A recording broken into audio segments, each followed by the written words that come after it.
Hello, जय मसीह की, praise Lord. आप सबको प्रभु की आराधना के लिए मैं स्वागत करता हूं। आइए प्रार्थना के साथ शुरू करते हैं। पिता परमेश्वर, धन्यवाद, प्रशंसा, स्तुति, महिमा आपको देते हैं। आज सुबह के समय आपकी स्तुति आराधना करने के लिए हम बैठे हैं। पिता परमेश्वर, अब हमारी स्तुति और आराधना को ग्रहण करिए। बातों से, वचन के द्वारा बातें करिए। पिता परमेश्वर, हम सबको अपनी आत्मा से भरपूर करके अपने राज के लिए तैयार करिए। सारे आदर और महिमा आपको देते हैं। आपकी इच्छा हमारे जीवन में पूरी होने पाए। प्रार्थना सुनने के लिए धन्यवाद। प्रभु यीशु मसीह के नाम से मांगते हैं पिता, आमीन। आइए प्रभु की स्तुति और आराधना के लिए एक भजन को हम गाएंगे। मैं विनती करूंगा ब्रदर तपन को, हमें आराधना में अगुवाई करेंगे। Praise Lord. सबको जय मसीह की। आइए प्रभु की आराधना करें इस सुंदर से गीत के साथ।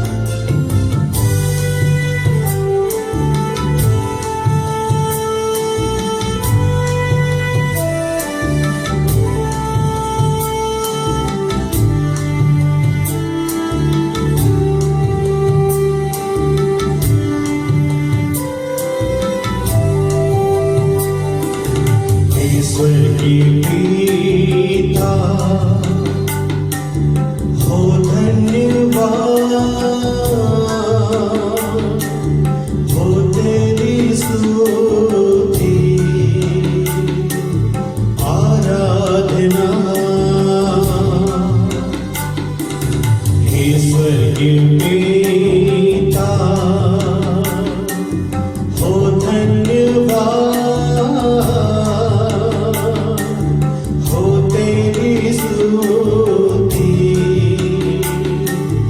आराधना।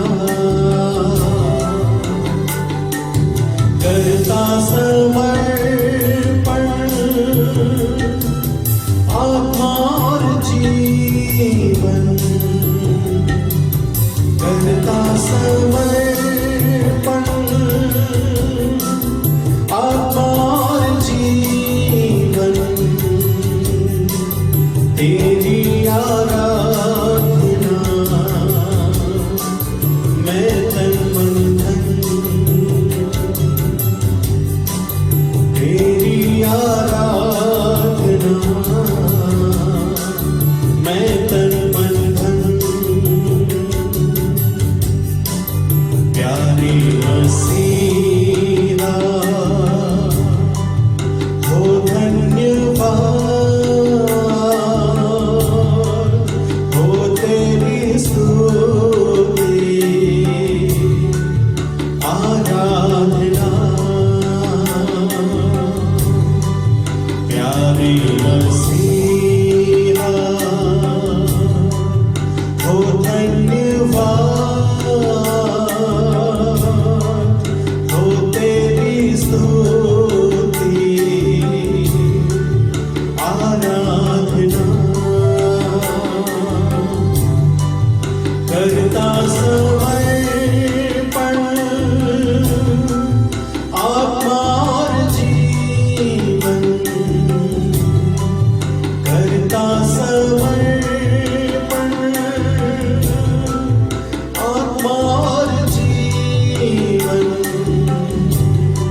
तन मन धन।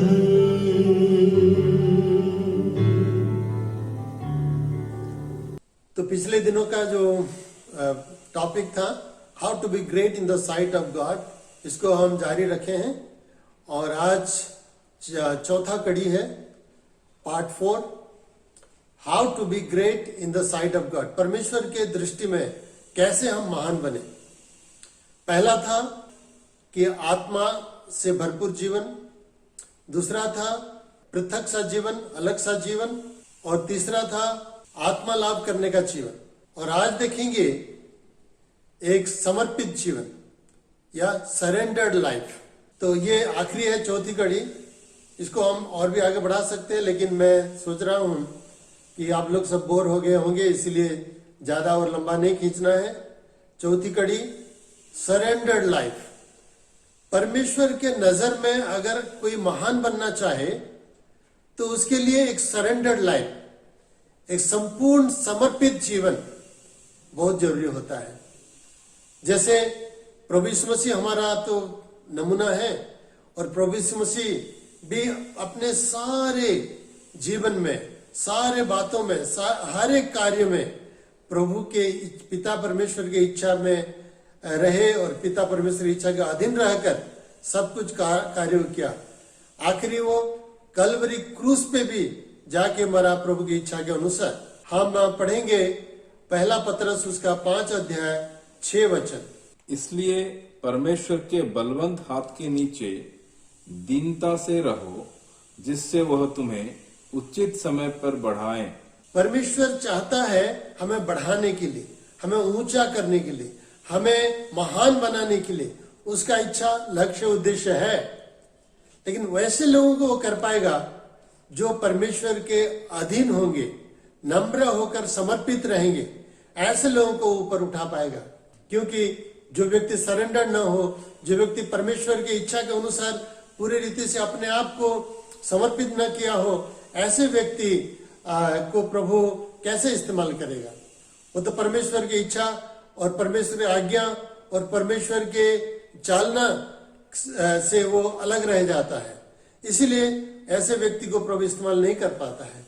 प्रभु यीशु मसीह जब इस दुनिया में थे तो वो जिंदगी के शुरू से अंत तक प्रभु के इच्छा को, पिता परमेश्वर की इच्छा को देखकर ही कार्य करते थे। और आखिरी जब गेत्सेमनी बगीचा में उनका आखिरी रात था इस दुनिया में, और जो प्रार्थना कर रहे थे, तो देखा कि उनके सामने क्रूस उठाने का एक बहुत बड़ा जिम्मेवारी है कि क्रूस उठाकर जाके एक दर्द भरी मौत को मरना है। ऐसे दर्द भरी मौत के लिए वो अपने आप को तैयार कर रहे थे। और उस समय देखा कि कितना दर्दनाक है वो, लेकिन पिता का इच्छा पूरा करने के लिए वो आगे आ गया था।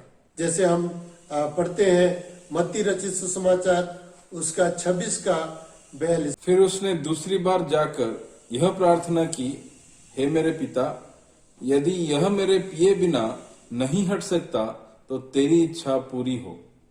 प्रभु यीशु से प्रार्थना कर रहे थे कि ये दर्द भरे जो मौत को एक प्याले के बराबर वो तुलना करके कह रहे थे कि ये दर्द भरी मौत का प्याला पिए बगैर अगर मेरे से दूर नहीं हो सकता तो जैसा आप चाहते हैं आपका मर्जी पूरा हो।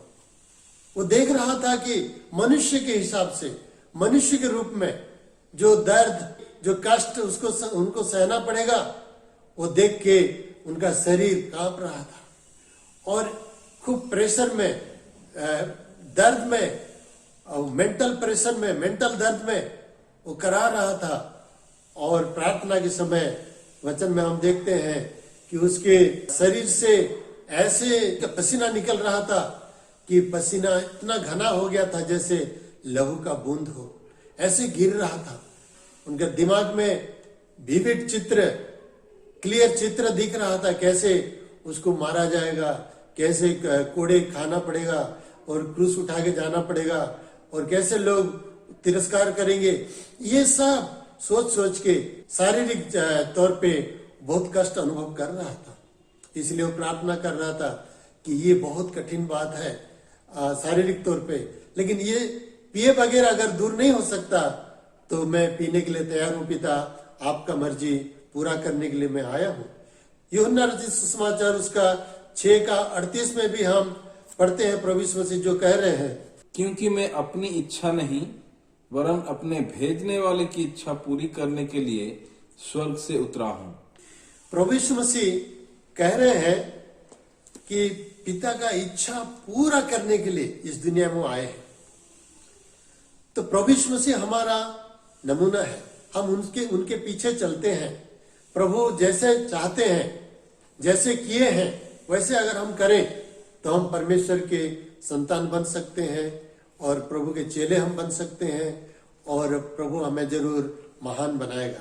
परमेश्वर के नजर में महानता का जो डेफिनेशन है उसके अनुसार वो हमें बड़ा करेगा। दुनिया के नजर में महान बनाने का कोई गारंटी नहीं है, लेकिन परमेश्वर के नजर में जिसे हम महान समझेंगे, प्रभु जिसको महान कहते हैं, वैसे हमें वो ऊपर उठाएगा, महान करेगा। और अगर प्रभु की इच्छा के अनुसार हम महान बने तो हमारा जीवन सार्थक होगा, हमारा जीवन सफल होगा। यूहन्ना बपतिस्मा देने वाला भी वैसा ही था, वो परमेश्वर की इच्छा पे पूरे तरह समर्पित था।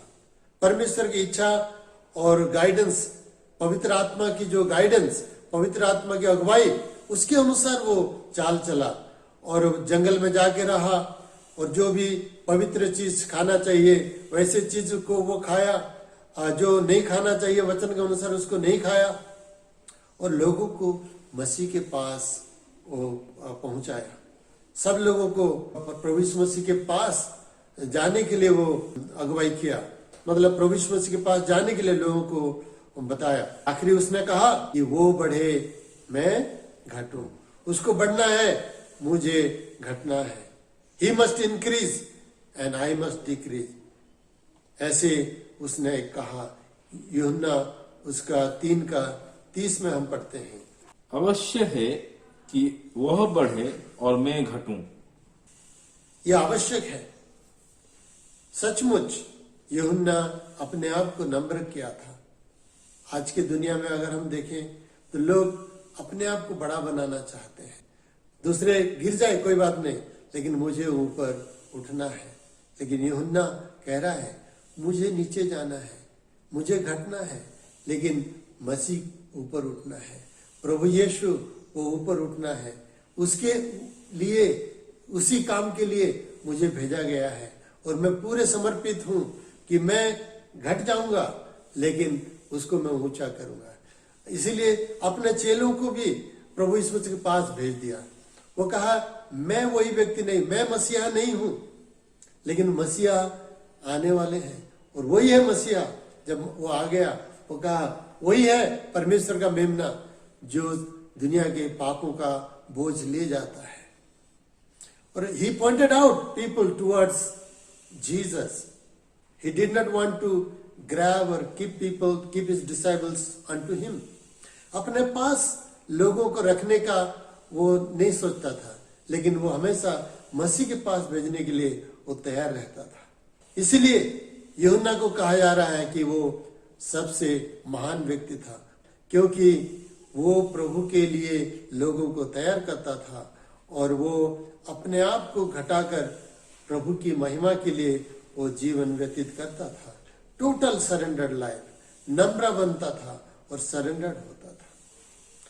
अगर हम पौलुस के जीवन को देखेंगे तो पौलुस तो पहले जब साउल था और कलीसिया को सताता था, ऐसे कलीसिया के लोगों को सताते सताते वो जब आगे बढ़ रहा था तो दमिश्क जाने के रास्ते में यीशु मसीह का दर्शन हो पाया, यीशु मसीह को मुलाकात किया और वो नीचे गिर गया। फिर एक आवाज सुना और वो आवाज सुनने के समय वो कांपते हुए वो कह रहा है प्रभु आप कौन है? यीशु मसीह कह रहे हैं मैं मसीह हूं, यीशु मसीह हूं जिसको तू सता रहा है। ये तेरे लिए कठिन काम है, ऐसा तू कितना दिन तक कर चलेगा, तू नहीं कर पाएगा। तो वो कहा प्रभु मुझे माफ करो, क्या होगा जरूर, मुझे माफ करो, कहा होगा जरूर। और कहा प्रभु तो फिर मैं क्या करूं? यूहन्ना 9:6 में हम देखते हैं अंग्रेजी बाइबल में क्या लिखा है। So the trembling and astonished said, Lord, what do you want me to do? Then the Lord said to him, Arise and go into the city, and you will be told what you must do. 5 और 6 मिला के पढ़ने से शायद कुछ मतलब निकलेगा। उसने पूछा, हे प्रभु, तू कौन है? उसने कहा, मैं यीशु हूँ जिससे तू सताता है। परंतु अब उठकर नगर में जा, और जो तुझे करना है वो तुझसे कहा जाएगा। जो तुझे करना है वो तुझसे कहा जाएगा, मतलब उसके पहले वो जरूर पूछा होगा, प्रभु मुझे क्या करना है बोल के। इसलिए यीशु जवाब दे रहे हैं कि जाओ, नगर में जाओ, और तुम्हें क्या करना है कहा जाएगा। कि वो पूछ रहा है, प्रभु तब मैं क्या करूं? मैं जो कर रहा था वो तो आप कह दिया कि ये गलत है, तो अब मैं क्या करूं? मतलब फ्रॉम द वेरी बिगिनिंग, शुरुआत से ही जब वो प्रभु यीशु मसीह को मुलाकात किया, तब से पौलुस अपने आप को सरेंडर करके कह रहा है, प्रभु आप जो कहेंगे वही मैं करूंगा। अब मेरी मर्जी नहीं, आपकी मर्जी है। मैं अब जो चाहता हूं वो तो नहीं कर पाऊंगा, नहीं करूंगा, लेकिन जो आप चाहेंगे वही मैं करूंगा। इसलिए पूछा, प्रभु मैं क्या करूंगा, मुझे क्या करना है बताइए। तो यीशु मसीह कहा, ठीक है, उठो, जाओ, नगर को जाओ, और वहां तुम्हें बताया जाएगा क्या करना है। पौलुस को कुछ करने के लिए उतावला था, लेकिन प्रभु कहा धीरे धीरे सब स्टेप बाय स्टेप करना है। पहले मन फिराओ, प्रार्थना करो, बपतिस्मा लो, उसके बाद पवित्र आत्मा में भर जाओ, उसके बाद तुम्हें पता जाएगा क्या करना है। तो प्रभु को मुलाकात करने के बाद ही जो हम सब कुछ करने के लिए तैयार हो जाते, ये भी नहीं है। पौलुस को इसीलिए कहा गया, तुम उठो, अब जाओ, जो बेसिक थिंग्स है, वो शुरुआती बातें तुम्हें पूरा करना है, उसके बाद बाकी कार्य तुम्हें कहा जाएगा करने के लिए। पौलुस महान बना क्यों? दुनिया के सामने तो उनके शत्रु बहुत थे और बहुत सताए गए, लेकिन परमेश्वर के नजर में पौलुस महान बना। आज हम प्रभु को विश्वास करने वाले, प्रभु को जानने वाले जानते हैं कि पौलुस कितना महान व्यक्ति था। नए नियम में कितना किताब लिखा है, और हम उसको पढ़ के प्रभु के नजदीक और भी जा पा रहे हैं। विलियम बुथ नामक एक व्यक्ति था इंग्लैंड में, जो कि सल्वेशन आर्मी का फाउंडर है। उसने एक बार कहा था अंग्रेजी में, the greatness of a man's power is the measure of his surrender. एक मनुष्य के शक्ति का महानता उसके समर्पण के मात्रा के अनुसार होता है। एक व्यक्ति उतना महान बनेगा जितना वो परमेश्वर के सामने समर्पित होता है। अगर हमारा समर्पण का मात्रा कम है तो हमारे महानता में भी कमी आएगी। अगर हम ज्यादा समर्पित होंगे, संपूर्ण समर्पित होंगे, तो प्रभु हमें महान बनाने के लिए कोई समस्या नहीं होगा। इसलिए ये बातें को हम याद रखना चाहिए कि surrendered life, God can use a surrendered person very well. He can lift a surrendered person very easily. जो सरेंडर्ड व्यक्ति ना हो, जो अपने आप को परमेश्वर के सामने समर्पित ना किया हो, ऐसे व्यक्ति को कुछ नहीं किया जा सकता है। यशायाह नबी की किताब 64:8 में हम पढ़ते हैं, तो भी हे यहोवा, तू हमारा पिता है, देख हम तो मिट्टी हैं और तू हमारा कुम्हार है, हम सब के सब तेरे हाथ के काम हैं। जैसे एक मिट्टी नहीं बता सकता कुम्हार को कैसे उसको बनाना है, क्या करना है, जैसा कुम्हार का मर्जी वैसा वो मिट्टी को गोंद के वो बनाता है और उसकी मर्जी के अनुसार बनाता है। ठीक उसी प्रकार अगर हम मिट्टी के समान सरेंडर्ड हों कुम्हार के हाथ में, तो कुम्हार हमें उसके मर्जी के अनुसार बनाएगा। हम अगर ज्यादा समर्पित होंगे, हम ऐसे मिट्टी होंगे कि हम पूरे पलीस हो जाएंगे, तो क्या उससे बहुत अच्छा से वो हमें बना सकेगा। अगर हमारे हम मिट्टी के अंदर कंकर हो, बाकी अनचाहे चीजें हो, तो उसको बनाने के लिए प्रॉब्लम होता है।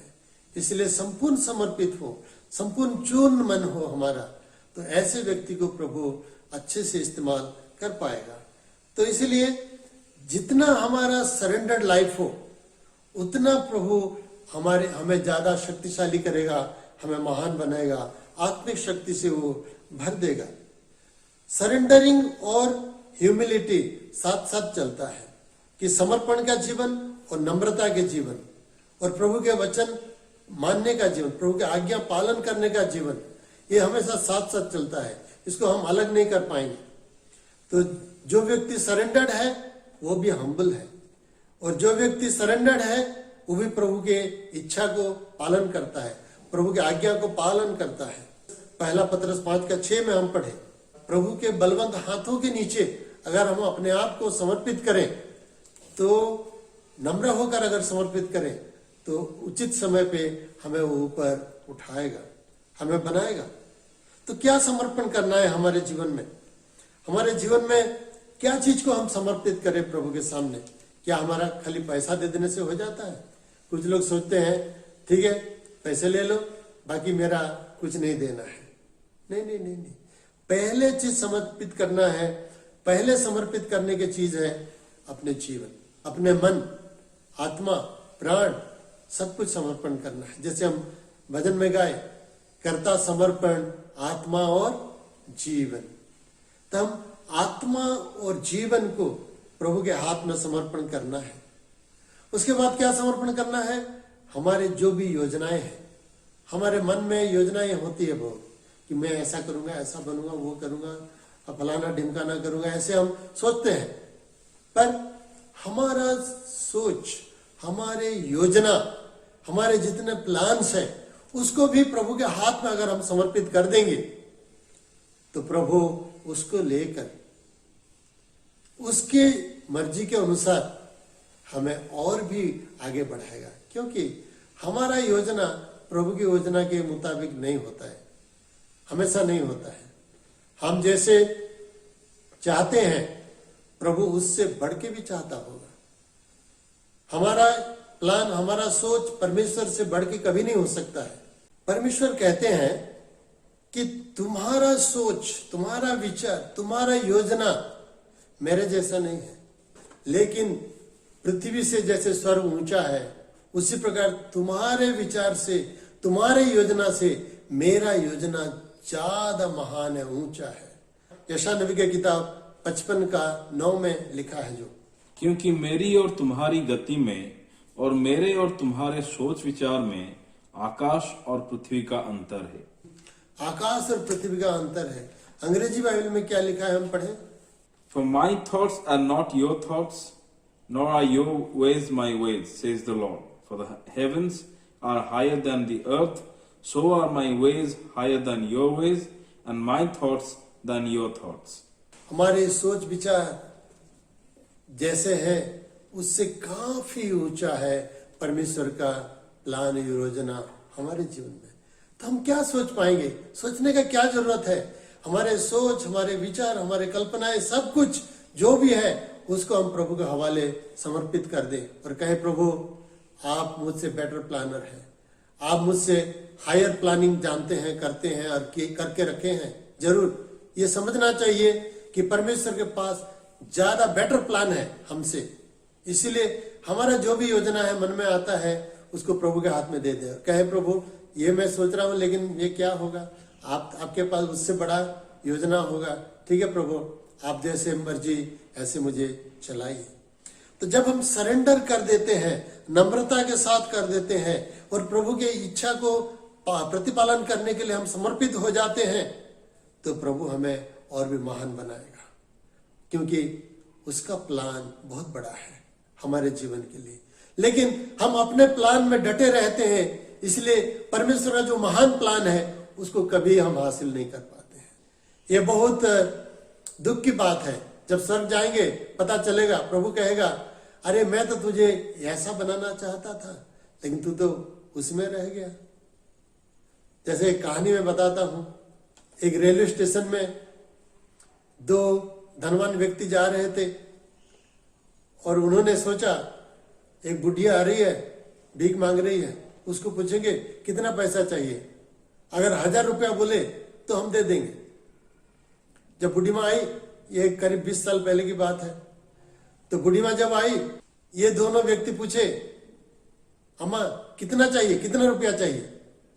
उस समय तो कोई रुपया नहीं देता था, 10 पैसा, 5 पैसा, 25 पैसा, 50 पैसा देते थे लोग। इसीलिए रुपया जब बोले तो वो चौंके, ऐसे नजर उठाकर उनको देखा और कहा बाबू 2 रुपया दे पाओगे? तो इन्होंने हंस के 2 रुपये का सिक्का दे के बुढ़ी माँ को विदा किया। लेकिन मन में फिर बाद में दोनों बात करके हंसते रहे, अरे हम तो 1000 रुपया देने के लिए तैयार थे और ये 2 रुपया में अटक गई। कभी कभी हम लोग हमारे दो रुपये के जीवन, 2 रुपये के प्लान, 2 रुपये के सोच में हम रुक जाते हैं। हम उससे ऊपर नहीं सोच सकते हैं, लेकिन परमेश्वर का योजना कितना बड़ा होता है और कितना हमें आशीष देना चाहता है।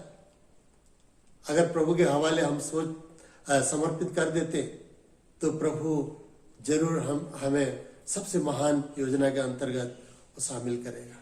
उस बूढ़ी माँ अगर वो व्यक्ति को बोलते बाबू अब 5000 रुपया दे दो मुझे, ऐसे बोलते तो वो लोग शायद दे देते, क्योंकि 1000 रुपया देने के लिए भी तैयार थे, क्योंकि वो लोग ऑप्शन दे रहे थे कितना चाहिए बोल के। अगर वो बोलती बाबू आपके मन में जितना आ रहा है दे दो, आप जितना ज्यादा आप देना चाहते हो दे दो, अगर ऐसे बोलती तो ये लोग 1000 रुपया दे देते जरूर। तो उसी हिसाब हम अगर परमेश्वर के प्लान में अपने आप को समर्पित कर दे, कहें प्रभु जैसा आपका योजना है, आप मुझे जैसा बनाना चाहते हैं वैसा बनाइए। मैं आपसे ज्यादा बेहतर नहीं सोच सकता या योजना नहीं कर सकता। हमारा फ्यूचर, भविष्य के बारे में हम सोचते रहते हैं कि मैं ये बनूंगा, वो बनूंगा, ये सब प्रभु जानता है कौन क्या बनेगा, कितना तक जा सकता कोई, प्रभु के हाथ में है, उसके सारे प्लानिंग उसके पास है। इसलिए हमारा फ्यूचर के बारे में ना घबरा कर, ना सोचकर प्रभु के हवाले कर दे। देखिए, अगर फ्यूचर के बारे में हम घबरा कर दिन रात प्लानिंग करने से भी हम ज्यादा बढ़ा नहीं सकते हैं, लेकिन प्रभु के हवाले कर देने से हमारा फ्यूचर सिक्योर है। लोग लाइफ इंश्योरेंस कर रहे हैं, लेकिन लाइफ इंश्योरेंस क्या है? वो कुछ लाइफ इंश्योरेंस तो होता नहीं है, मरने के बाद कुछ मिलेगा ना, तो इसलिए लाइफ इंश्योरेंस क्या हुआ? अगर ऐसा कोई इंश्योरेंस होता जो आपको मरने से बचा देता, उसको कहा जाता लाइफ इंश्योरेंस। लेकिन वो आपको मरने से नहीं बचाएगा। लेकिन हालांकि बाकी लोग सोचते होंगे कितना जल्दी मरे तो हमें कुछ मिलेगा बोल के, इसलिए कुछ क्राइम भी हो रहा है दुनिया में। पति अपनी पत्नी को मार देता है, या पत्नी पति को मार रहा है, या बच्चे लोग माँ बाप को मार रहे हैं ताकि इंश्योरेंस का बड़ा अमाउंट मिल जाए उनको। ऐसे बहुत कुछ हो रहा है दुनिया में। परमेश्वर के हाथ, हमारा लाइफ, फ्यूचर सब कुछ इंश्योर्ड है। अगर उसके हाथ में छोड़ के हम आराम से जिए, बेफिक्र जिए, आराम से जिए, बीपी डायबिटीज आपसे दूर रहेगा। Praise the Lord. आपके पास नहीं आएगा, क्योंकि हम टेंशन लेके ये सारे बीमारी को हम बुलावा दे रहे हैं अपने जीवन में। इसीलिए हमारा जीवन को, हमारा योजना को, हमारे भविष्य को प्रभु के हाथ में समर्पित कर देना है। हमारा टाइम, टैलेंट, ट्रेजर, उसको भी प्रभु के हाथ में समर्पित करना है। हमारा समय, बहुत सारे लोगों को सबके लिए समय है लेकिन प्रभु के लिए नहीं है। लेकिन याद रखिए, ये समय प्रभु तो दिया है। क्या हम समय हम अपने पास रखते हैं? एक बेशकीमती घड़ी आप खरीद के पहन सकते हैं, लेकिन टाइम को आप कंट्रोल नहीं कर पाएंगे, वो अपने आप चलता रहेगा। या समय हमारे पास प्रभु जितना देते हैं उतना ही हम एंजॉय कर पाएंगे, उससे ज्यादा हम खरीद नहीं पाएंगे। जैसे एक धनवान व्यक्ति मरने ही वाला था, बहुत धनी व्यक्ति था, तो उसके पास डेथ एंजल आके बोल रहे हैं कि चलो तुम्हारा जाने का टाइम हो गया, चलो। तो व्यक्ति बोल रहा है, अरे एंजल जी थोड़ा वक्त मुझे दीजिए, मुझे और 1 महीना का टाइम दे दीजिए, मैं मेरा सब कुछ ठीक ठाक करूंगा, मेरा सब सेटलमेंट करूंगा, अपने लोगों को जिसको जो समर्पण करना है करूंगा, जिसके पास जिसको जो कहना है मैं कह के उसके बाद मैं मरने के लिए तैयार हो जाऊंगा। 1 महीना का टाइम दे दीजिए और आपको मैं जितना पैसा चाहिए दे दूंगा। बोला कुछ मैं नहीं कुछ पैसा मैं नहीं लूंगा या आपको कुछ समय मैं नहीं दे पाऊंगा। अच्छा, दुखी हो गया। बोला कम से कम 1 दिन का समय दे दीजिए, आपको मैं इतना करोड़ रुपया दे दूंगा। बोला बेकार मेरा टाइम बर्बाद मत करो, मुझे कोई पैसे वैसे के लिए लालच नहीं है, तुम्हारा टाइम का दाम जाना है। उसके बाद वो रो के बोल रहा है, एक घंटा दे दीजिए, 1 आवर कम से कम दे दीजिए, मेरा सब जायदाद आपको मैं देने के लिए तैयार हूं, छोड़ने के लिए तैयार हूं, 1 घंटा और टाइम दीजिए मुझे। तो डेथ एंजल बोल रहे हैं, बेकार बातें करके बहस करके कोई फायदा नहीं है, टाइम हो गया, चलना है, चलो। वो रो के रह गया, उसको जाना पड़ा। कहने का मतलब है कि हमारा पैसा, हमारा धन दौलत, हमारा जो भी प्रतिपत्ति है संसार में, वो सब कुछ मिला के हमारे लिए 1 घड़ी खरीद नहीं सकता, 1 मुहूर्त नहीं खरीद सकता और बढ़ा नहीं सकता। तो भविष्य के बारे में सोचने से क्या फायदा है कि हमारा फ्यूचर ऐसा होगा, ऐसा होगा, ऐसा होगा, वो करेंगे, सो करेंगे, क्या मतलब है। जैसे याकूब के पत्री उसका 4 अध्याय का 13 से 15 में हम पढ़ते हैं, तुम तो यह कहते हो आज या कल हम किसी और नगर में जाकर वहां 1 वर्ष बिताएंगे और व्यापार करके लाभ कमाएंगे, और यह नहीं जानते कि कल क्या होगा। सुन तो लो, तुम्हारा जीवन है ही क्या। तुम तो भाप के समान हो जो थोड़ी देर दिखाई देती है फिर लोप हो जाती है। इसके विपरीत तुम्हें यह कहना चाहिए, यदि प्रभु चाहे तो हम जीवित रहेंगे और यह या वह काम भी करेंगे। प्रभु अगर चाहे तो यह काम या वो काम हम करेंगे। हम खुद प्लान करने से क्या मतलब है। अगर प्रभु का इच्छा नहीं है तो कभी हम कर नहीं पाएंगे। इसलिए प्रभु के योजना के सामने समर्पित हो जाएंगे। हमारा समय, टाइम को प्रभु के हाथ दे देंगे। प्रभु मैं नहीं जानता कि मैं कितना दिन जीऊंगा, लेकिन प्रभु के हाथ में अगर समर्पित रहें, अगर प्रभु के चालना में हम पवित्र आत्मा के अगुवाई में हम चलेंगे तो प्रभु हमें गाइड करेगा कब क्या करना है, कहाँ जाना है, क्या करना है, किससे मिलना है और क्या क्या योजना करना है। प्रभु हमें गाइड करेगा, वो सबसे अच्छा है। हमारा टैलेंट, प्रभु हमें सभी को कुछ कुछ टैलेंट दिया है, मतलब कुछ कुछ हमें प्रतिभा दी है, वो सबको हम प्रभु के लिए इस्तेमाल करना चाहिए, ना कि हमारे लिए, लेकिन प्रभु के लिए इस्तेमाल करना चाहिए। जो भी ट्रेजर हमारा धन है, जो भी प्रभु दिया है, हमें शक्ति दिया है पैसे कमाने के लिए, उसके लिए भी वो सब को भी प्रभु के महिमा के लिए इस्तेमाल करने के लिए हमें तैयार होना चाहिए। प्रभु तो नहीं चाहता कि हम ना खा पी के सब दे दे, प्रभु ये तो नहीं कह रहा है, लेकिन प्रभु कह रहा है जो भी तुम्हें मैं दिया हूं 90% तो तुम्हारा है, 10% मेरा है, इसलिए 10% मेरे पास ले आओ। लेकिन अगर हम चाहें तो ज्यादा भी हम दे सकते हैं और प्रभु हमें उसके बारे में कुछ नहीं कहता है, जैसे हम चाहे वैसे करें। हालांकि हमारा सब कुछ प्रभु के हाथ में समर्पित होना चाहिए और प्रभु हमें लेकर आशीष देगा। जैसे वो छोटे बालक जो 5 रोटी और 2 मछली दिया प्रभु को, उसके खाने के लिए था, लेकिन जब प्रभु ढूंढ रहा था कुछ खाने का चीज है क्या, वो दे दिया, तो वो क्या खुद तो खाया पिया और उसके साथ साथ 5000 पुरुष और भी महिला होंगे और भी बच्चे होंगे, वैसे करीब 20,000 लोग खा पी के तृप्त हो गए। जब हमारे धन, हमारे संपत्ति, हमारे पैसे जब प्रभु के हाथ में हम दे देते हैं तो हमारा भी उपकार होता है और बहुतेरों का भी उपकार होता है। इसलिए जब अगर हम हमारे धन को मल्टीप्लाई करना है तो प्रभु के हाथ दे देना चाहिए और प्रभु हमें बहुत आज से आशीष देगा। और क्या समर्पण करना है? हमारे सोच विचार, हमारे थॉट, हम क्या सोचते हैं, हमारे सोच प्रभु के पास समर्पित हो तो, प्रभु के वचन के अनुसार हो तो, पवित्र आत्मा के अगुवाई के अनुसार हो तो अच्छा होगा, बुरा नहीं होगा।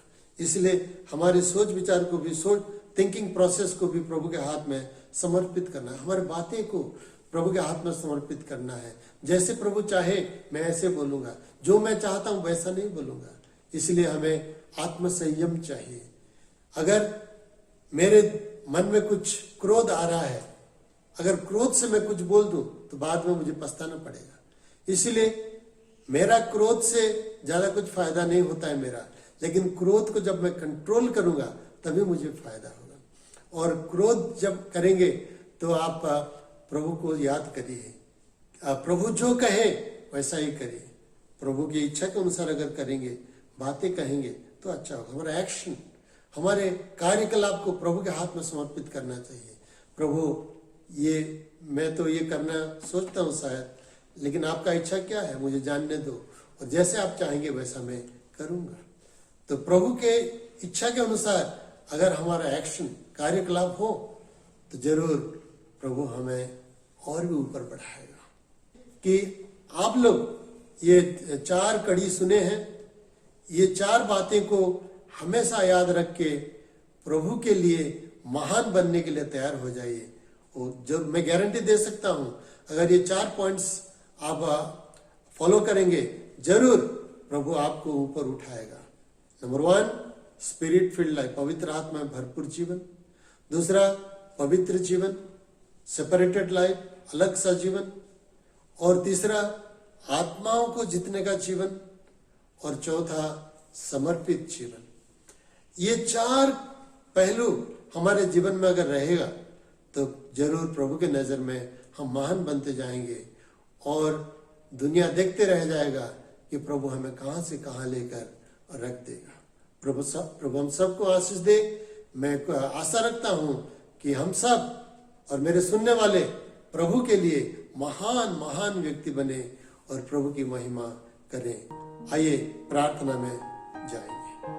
हे स्वर्गीय दयालु पिता परमेश्वर, आप महान हैं और आपके बच्चे भी महान होना आप चाहते हैं। इसलिए जैसा आपका योजना है हमारे जीवन में आप पूरा करिए। सारे आदर और महिमा आपको देते हैं। समर्पित जीवन हमें दीजिए। प्रभु यीशु मसीह के नाम से मांगते हैं पिता, आमीन। पिता परमेश्वर का प्रेम, प्रभु यीशु मसीह का अनुग्रह, पवित्र आत्मा की संगति, त्रिएक परमेश्वर की आशीष हम सबों के आत्मा, प्राण और शरीर के संग संग प्रभु के दोबारा आगमन तक सदा होती रहे। आमीन। God bless you all. Praise the Lord.